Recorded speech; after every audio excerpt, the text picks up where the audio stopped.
Ano nga ba ang posibleng mangyari after mo mag-drop out?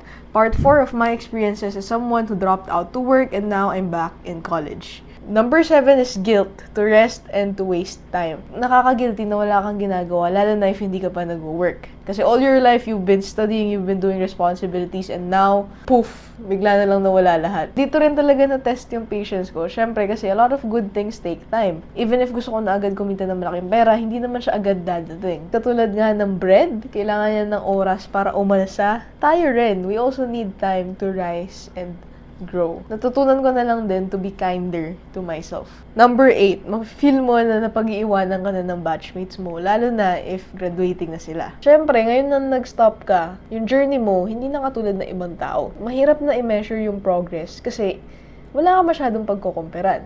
It's also easy to sulk about it, but I also just learned to remind myself na whatever I did, and whatever I'm gonna do moving forward, it's always gonna be the best for my situation and for my unique circumstances. Kasi iba naman talaga yung mga problema nila. Iba rin yung problema mo sa buhay.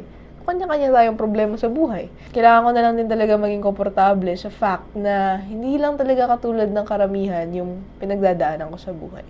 But that doesn't mean na I'm being left behind.